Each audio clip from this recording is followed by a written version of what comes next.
그 정치권에서 보면 제일 안타까운 게 그런 거죠. 그 친구들 사이의 우정이랄까 의리랄까 이런 것들이 순간순간의 이해관계로 좀 많이 바뀌고 또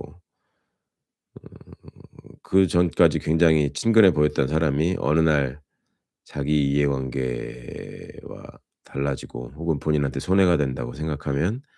갑자기 돌변해 가지고 등 뒤에서 칼을 꽂고 뭐 이런 일들이 뭐 무시로 벌어지고 있어서 그 정치권에서 제가 좀 음 들어와서 보면서 그런 게 참 많이 안타까웠습니다. '꼭 이렇게 지내야 하나. 이렇게 살아야 하나.' 그 뭐 인간적으로 가까운 사이에도 정치적 견해나 어떤 현안의 사안에 대한 판단이나 이런 게 또 다를 경우가 많이 있거든요. 좀 그러면 그 다름을 인정하고 서로 토론하면서 이렇게 합의하고 좋게 좁혀가면 되는 일인데 그거를 어떤 짧은 순간에 본인의 목표나 이익을 위해서 그게 가깝던 사람들을 적대시하고 스스럼 없이 예 또 돌아다니면서 얘기를 하고 그러다가 또 막상 개인적으로 마주치게 되면은 "언제 그랬냐."는 듯이 또 반면에 웃음을 띠면서 다가오고 뭐 이런 일들이 종종 있어서 좀 안 그랬으면 좋겠습니다. 그리고 특히 우리 민주당의 간판 하에서 또 민주개혁 세력의 일원으로서 어 함께 싸우고 또 함께 정치를 하면서 좋은 나라를 만들어 가겠다고 계시는 분들은 서로서로의 어떤 그 입장을 앞으로 내세우기보다는 크게 봐서 우리 민주진보 진영이 어떻게 하면 더 큰 하나가 될 수 있는지 그리고 어떻게 하면 그동안에 우리가 민주주의를 통해서 지켜오고 발전시켜 온 우리의 역사를 더럽히지 않고 더 크게 발전시킬 것인지 이런 것들을 좀 함께 생각하면서 정치를 하면 좋겠는데 요즘 보여지고 있는 일들은 여러 가지로 좀 걱정이죠. 그리고 특히 마 그 철학적으로도 그렇고 정치학적으로도 그렇고 인문학적으로도 그렇고 어 어떤 권력지형의 변화 이런 것들이 생기고 나면 그 어떤 공을 또 그 결과를 독식하려고 하는 사람들이 있기 마련인데 그러니까 많은 사람들이 이뤄낸 어떤 계엄의 저지 또 내란의 진압 과정 뭐 이런 것들을 그 '우리들만이 할 수 있었다. 또 우리가 맨 처음부터 알아보고 그렇게 했기 때문에 가능한 일이다.' 뭐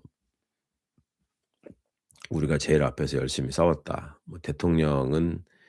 어 내가 처음부터 지지했고 내가 만들었다.' 그러니까 대통령에 대해서 어 일체 내 얘기 외에 어떤 다른 견해나 다른 사실들은 뭐 '용납하지 않겠다.' 이런 식의 태도를 보이는 사람들이 그리고 한때 또 우리 민주시민의 각별한 애정과 지지를 받았던 사람들 사이에서도 일종의 이간질 내지는 분열이 일어나고 있는 이런 모습들도 보이고 그 도대체 뭘 노리고 무슨 이득이 있어서 그렇게 하는 건지는 각자에 따라 좀 다르겠습니다마는 그렇게 지목된 상대방이 과연 그런 태도를 취한다고 했을 때 그 사람한테 어떤 득이 있고 어떤 보탬이 있겠는가 뭐 그런 걸 생각해 보시면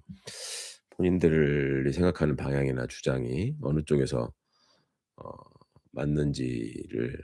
그 쉽게 판단할 수 있을 것 같은데 순간적으로 이렇게 눈이 멀어서 건강한 판단력이 흐트러진 사람들을 많이 보는 것 같아서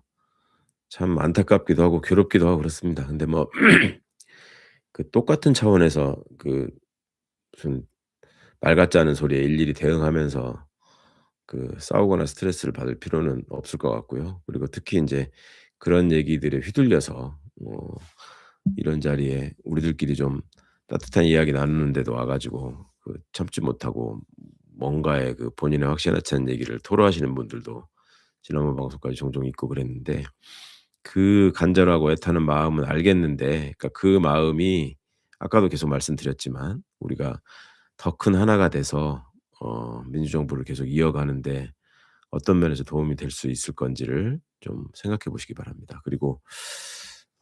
다른 한편으로 또 그 어떤 특정한 생각을 가진 사람들을 무슨 뭐 친문이다, 친노다, 친명이다 뭐 이런 식으로 자꾸 명명하고 그거를 구분하려고 하는 사람들이 있는데, 그 민주주의라고 하는 것은 하루아침에 그냥 어느 날 그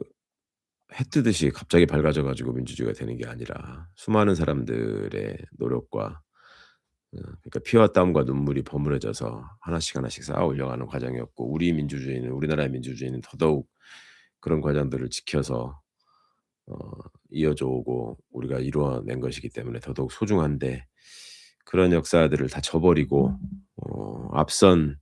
사람들의 헌신과 노력을 그냥 부정하고 그것을 통해서 현재 우리 대통령의 어떤 능력이나 업적을 더 돋보이게 하려는 뭐 그런 생각을 하시는 분들이 있는 것 같더라고요. 근데 그렇게 한다고 해서 지금 대통령의 업적이 더 돋보이고 지금 대통령이 반드시 성공할 수 있는 길로 가고 뭐 그렇게 되는 건 아니죠. 지금 우리 이재명 대통령도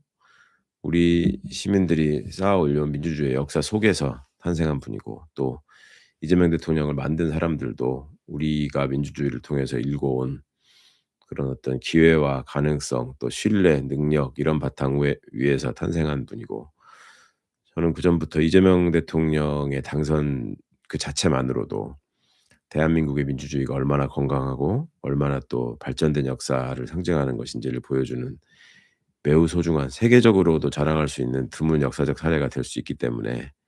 그런 면에서라도 이재명 대통령 꼭 당선돼야 된다라는 말씀을 드렸는데, 그렇게 여러 사람들의 어 정말 피땀 눈물이 모여서 만들어진 대통령을 어 본인의 노력과 성과만으로 이룬 대통령이라고 폄하하지는 않았으면 좋겠습니다. 그리고 그걸 통해서 나만이 대통령의 생각을 읽을 수 있고 나만이 대통령의 뜻을 알아차리고 뭐 "어떻게 한다."라는 식의 얘기도 하는 것 같던데, 그런저런 앞뒤 사정을 좀 전해 듣거나 확인해서 알 수 있는 제가 볼 때는 굳이 필요 없는 얘기인 것 같고, 그렇게 또 모든 사안에서 그 대통령이 이러저러한 사람들하고 사적으로 소통하면서 뭐 개인적인 견해를 을 표명하시면서 뭔가를 주문하고 이런 분이 전혀 아니기 때문에 좀 그런 일들은 그 '자제하고 좀 조심했으면 좋겠다.' 이렇게 좀 생각이 드네요.